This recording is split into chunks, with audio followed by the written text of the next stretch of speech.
Au sommaire, CPI France-Afrique par Maître Naouri le 1er février 2016, suivi de l'audience du 2 février 2016. Actualité en France et pour finir, actualité en Syrie. Commençons tout de suite avec la CPI France-Afrique par Maître Naouri le 1er février 2016. En 1960, sous la pression internationale, la France est contrainte d'accorder une indépendance totale à ses anciennes colonies. Mais cette indépendance est purement formelle. Le franc CFA, monnaie des colonies, reste la monnaie des pays d'Afrique nouvellement indépendants. Le système permet à la Banque de France de capter les bénéfices en monnaie forte de la vente de matières premières des ex-colonies, tout en reversant au pays d'origine l'équivalent des sommes en francs CFA. Un accord de défense est signé entre la France et la Côte d'Ivoire en 1961. Comme dans le cas des anciennes colonies, par cet accord, la défense du territoire est confiée à l'armée française. Chacun y trouve son compte, parce que les chefs d'État n'ont pas à construire d'armée, qui pourrait s'avérer dangereuse pour leur pouvoir, et parce que la France se réserve le monopole du recours à la force, ce qui lui permettra de faire et défaire à son gré les chefs d'État. En 50 ans, la France est intervenue militairement une quarantaine de fois en Afrique. En Côte d'Ivoire, la sécurité du pays et du président est assurée depuis l'indépendance par les soldats du 43e BIMA, cantonnés au camp de Port-Bouët, situé à côté de l'aéroport d'Abidjan. Surtout, l'accord signé sous le nom d'accord de défense donne la priorité de l'exploitation des ressources du pays à la France. C'est pour avoir envisagé de remettre en question, ainsi que de remettre en question le système du franc CFA, que Laurent Gbagbo sera condamné à la destitution par les autorités françaises. L'indépendance n'a rien changé. Toutes les décisions politiques ou économiques importantes concernant les ex-colonies sont toujours prises à Paris. Ceci est vrai jusqu'à aujourd'hui. Pour illustrer la perception qu'ont les autorités françaises du rôle des présidents des anciennes colonies, c'est-à-dire un préfet à qui l'ambassadeur de France donne des instructions, rien de plus parlant que la procédure d'exfiltration prévue pour eux. Nous pouvons le voir sur la présentation.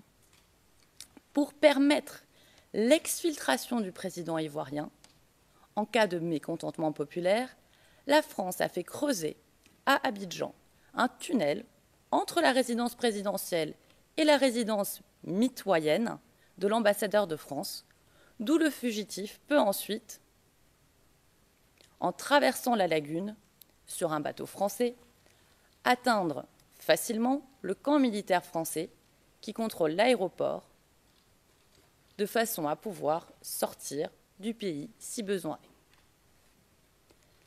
Ce mécanisme de mise des colonies sous tutelle a permis non seulement l'enrichissement de la France, devenue de facto un État disposant à bas prix de matières premières, notamment de pétrole, mais encore la constitution d'une clientèle d'État soutenant les décisions politiques du gouvernement français. On est dans un mécanisme du degré zéro de l'indépendance, que ce soit au niveau politique, au niveau monétaire, au niveau économique, au niveau militaire. Là non plus, je n'ai pas le temps de développer, mais tous les généraux, les officiers sont formés en France, recrutés, n'ont une carrière rapide que ceux qui entrent dans les cercles d'initiés, et ces généraux deviennent assez souvent d'ailleurs chefs d'État et sont dans un copinage permanent avec les réseaux militaires de la France-Afrique. Donc on est dans un mécanisme de captation de la dépendance totale. Qu'est-ce que c'est que la France-Afrique? La France-Afrique, c'est ce qui a été mis en place en 1960, au moment où De Gaulle, à cause de la pression de l'histoire, a dû accorder l'indépendance aux pays d'Afrique. Il a à ce moment-là décrété une nouvelle légalité internationale, l'indépendance. Et en même temps, il a chargé son bras droit, Jacques Foccart, de faire exactement l'inverse. Pour 3 ou 4 raisons. D'abord, pour maintenir l'accès aux matières premières stratégiques, le pétrole, l'uranium, ou aux matières premières juteuses comme le bois, le cacao, etc.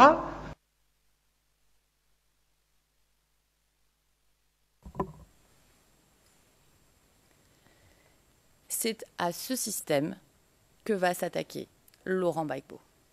Tout de suite, extrait de l'audience du 2 février 2016 à la CPI. Le café politique, la tribune d'échange, était ce week-end à sa deuxième étape. Au siège du COJEP aussi à Yopougon, le directeur national de campagne adjoint du candidat Laurent Gbagbo, chargé de la mobilisation de la jeunesse, Charles Blé Goudé, a reçu les différentes associations musulmanes, notamment l'association des jeunes imams de Côte d'Ivoire, la communauté musulmane universitaire et l'association des élèves et étudiants musulmans de Côte d'Ivoire.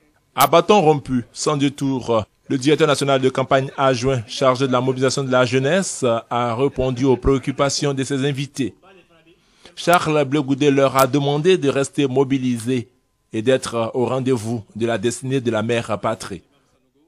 Nous avons encore la possibilité de sauver ce pays. Quand on parle du futur de la Côte d'Ivoire, ne vous sentez pas à l'écart. Quand on parle du changement de la Côte d'Ivoire, ne vous sentez pas à l'écart. Quand on parle de la défense de l'identité de la Côte d'Ivoire, le musulman ne doit pas se sentir à l'écart. Parce que le musulman fait partie de la Côte d'Ivoire, parce qu'il est musulman ivoirien. Quand on dit allons défendre la Côte d'Ivoire, ne soyez pas à l'écart.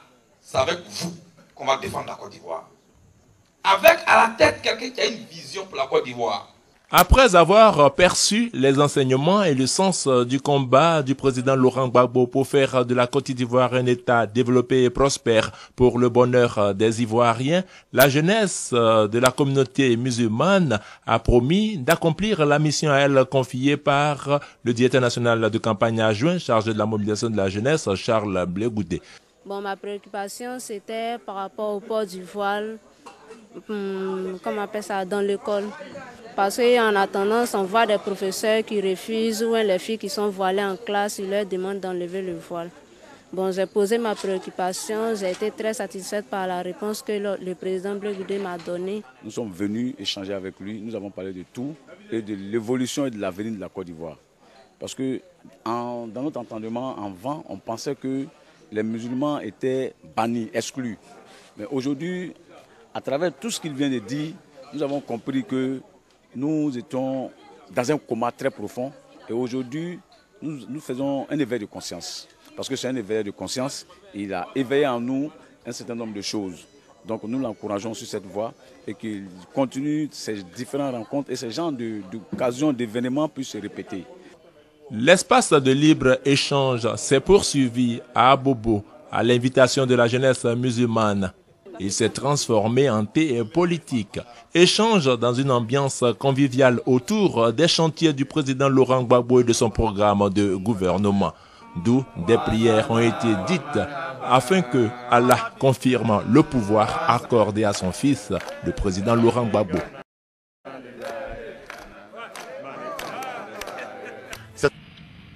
Encourager la cohésion communautaire à travers des opérations sociales.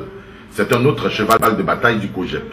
Les guides religieux musulmans de Diokwe ont salué le geste du COJEP qui a offert plusieurs centaines de bouilloires de prière en langage d'usage Seridaga, des nattes, ainsi que du ciment et des tôles à la mosquée Méité en construction.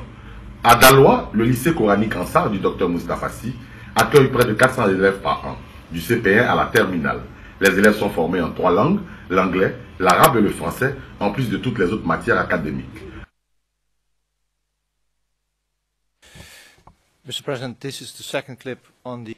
le Président, c'est là le deuxième clip vidéo sur les actions sociales du COJEP, sous les auspices de Monsieur Blé Goudé. En Égypte ou en Arabie Saoudite, pour le cycle supérieur. Le docteur Moustapha Sy Yacoub est le moufti général de Côte d'Ivoire. Il s'occupe d'environ 600 orphelins. À ce tome et à son centre de formation, ravagé Par les vents violents qui ont accompagné les dernières pluies diluviennes, le COGEP, en guise de contribution à la reconstruction, ont offert des tôles et du ciment pour permettre à l'éminent guide de poursuivre son œuvre. Bassi Diaby, l'imam de la mosquée centrale de Laloa, a reçu également un appui du COGEP pour parachever des bâtiments destinés au culte. En plus des guides spirituels, le président Charles Blé Goudé profite de son passage dans les villes pour rendre visite aux personnalités influentes des communautés afin de recréer l'harmonie et la proximité entre les peuples d'ici et d'ailleurs. La mosquée en question est située au quartier Bardo, quartier défavorisé de la ville de San Pedro. L'Almami Bamba Yacouba en est l'administrateur, en plus d'être le président régional du COSIM, Bassa Sandra. C'est le représentant du COGEP de San Pedro, Marc Blessépé, qui a exécuté la démarche commandée par Charles Blé Goudé, à savoir le don de 10 tonnes de ciment et de fer pour parachever la mosquée. Pour les fidèles, un lot de 100 nattes et de 100 bouilloires en caoutchouc, appelé dans le jargon Seridaga, a été convoyé d'Abidjan. Pour permettre à l'imam Bamba Yacouba de coordonner son action spirituelle dans la région, le COGEP a offert également un véhicule. Il n'en fallait pas plus pour que le guide spirituel lâche des larmes d'émotion.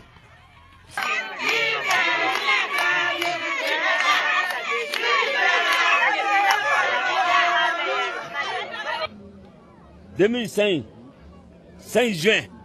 Depuis 2005, le président Gbagbo n'a jamais oublié les musulmans. Le général Blé Goudé n'a jamais oublié les imams et les musulmans. Son petit frère qui est derrière lui, qui est blessé, a toujours pensé aux musulmans comme les grands frères. Tout de suite, les titres de l'actualité en France. Surprise en Iowa, le lancement des primaires américaines dans le premier État fait la part belle aux outsiders. Genève au centre des négociations pour la paix en Syrie. Encadrées par l'Organisation des Nations Unies, elles ont toutefois peu de chances d'aboutir. En parallèle, les pays occidentaux songent à intervenir en Libye. L'Union européenne dévoile ses propositions pour retenir la Grande-Bretagne. Si le Premier ministre David Cameron constate de réels progrès, les eurosceptiques restent sceptiques. Et pour finir, actualité en Syrie. La paix syrienne discutée à Genève depuis le 31 janvier. Une délégation du gouvernement syrien et une autre de l'opposition sont en Suisse à l'appel des Nations Unies. L'émissaire de l'ONU pour la Syrie, Staffan de Mistura, assure le rôle d'intermédiaire entre les deux camps. L'opposition, représentée par le Haut Comité des négociations, menaçait pourtant de ne pas entrer dans les pourparlers. Je ne pense pas qu'il y ait un consensus entre nous et le régime. Le régime veut éliminer l'opposition et nous décrit comme des terroristes et ne reconnaît pas notre droit à la vie.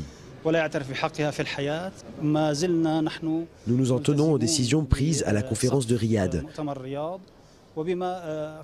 et à ce qui a été décidé par l'ONU dans la résolution 2254. Donc nous ne commencerons pas les discussions avec cette mauvaise situation humanitaire.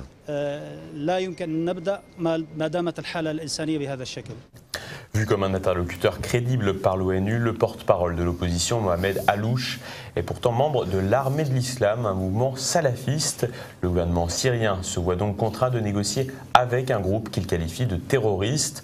Afin de prouver leur bonne foi, les représentants de Bachar al-Assad ont annoncé qu'ils permettraient le passage de convois humanitaires dans les territoires contrôlés par les rebelles, notamment dans le village de Madaya, touché par la famine.